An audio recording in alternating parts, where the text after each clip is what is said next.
ये राम जन्मभूमि प्रकट महोत्सव और ये बहुत पुरानी समिति है। जब रामलला विराजमान हुए थे सन 1950 में, तब से आज ही के दिन एक शोभा यात्रा निकलती है और उसी शोभा यात्रा में शामिल होने के लिए आज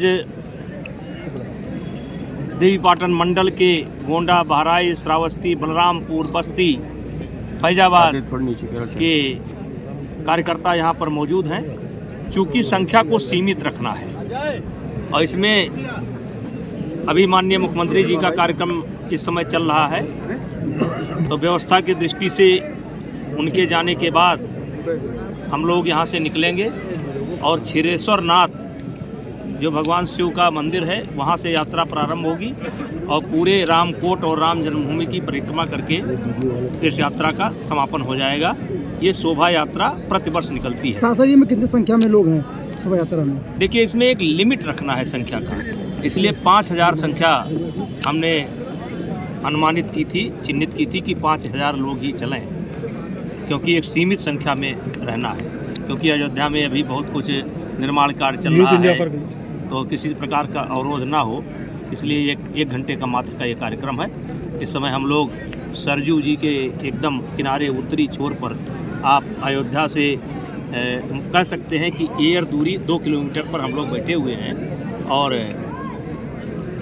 1 बजे के बाद संभावना है हम लोग यहाँ से निकलेंगे और साधु संतों के नेतृत्व में एक ये उत्सव मनाया जाता है, उसमें हम लोग शामिल हैं। सांसद, जिस तरीके से कांग्रेस ने राम मंदिर पर प्रतिष्ठा कार्यक्रम का निमंत्रण दे दिया, उसके बाद लगातार कांग्रेस के नेता एक के बाद एक इस्तीफा दे रहे हैं। आज मिलिंद देवरा जो 55 साल का रिश्ता खत्म करते उन्होंने कांग्रेस छोड़ दिया। देखिए, जाको प्रभु दारुण दिखदीना ताकि मत पहले हर लीना। कांग्रेस इस देश की जो आत्मा है, जिसे राम, शिव, कृष्ण, नानक, कबीर, रैदास, ये इस देश की आत्मा है और इसका ये लोग विरोध करते हैं और यही इनका दुर्भाग्य है। इसीलिए ये बढ़ने के बजाय लगातार रसातल में जा रहे हैं। सांसद जी, जिस तरह से साधु संतों का सम्मान कर रहा है देश पूरा, वही पश्चिम बंगाल में जिस तरह से साधु संतों के ऊपर आक्रमण हुआ, किस नज़रिए से देखते हैं? अब देखिए, यहीं पर रखिए। आज सांसद जी, जिस तरीके से राहुल गांधी मणिपुर से अपनी न्याय यात्रा शुरू कर रहे हैं, किस तरीके से आप उनकी यात्रा को देख रहे हैं? उन्होंने बहुत बड़ी पदयात्रा भी की थी। हम समझते हैं कि लगभग देश में सबसे बड़ी पदयात्रा उनकी थी और पदयात्रा करने के बाद वो चुप रहते तो शायद उस पदयात्रा का कोई महत्व होगा। इनकी न्याय यात्रा का महत्व भी समाप्त हो गया है, क्योंकि इन्होंने भगवान राम के जन्मभूमि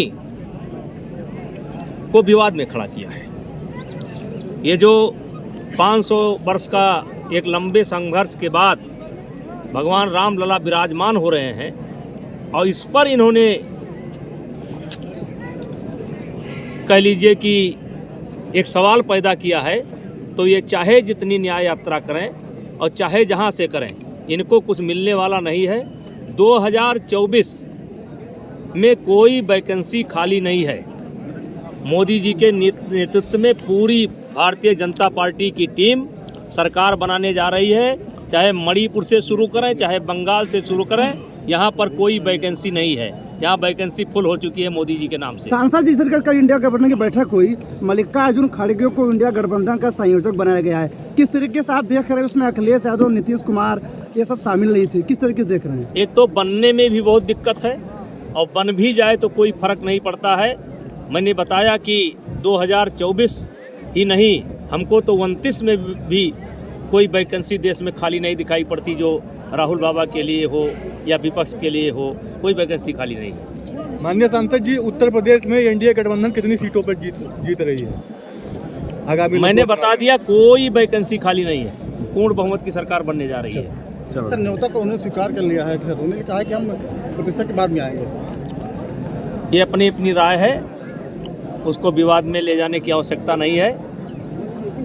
बस देखिए, आज कलयुग है, कलयुग में 5000 वर्ष अभी बीता है ब्रह्मा जी से इस सृष्टि की उत्पत्ति मानी जाती है।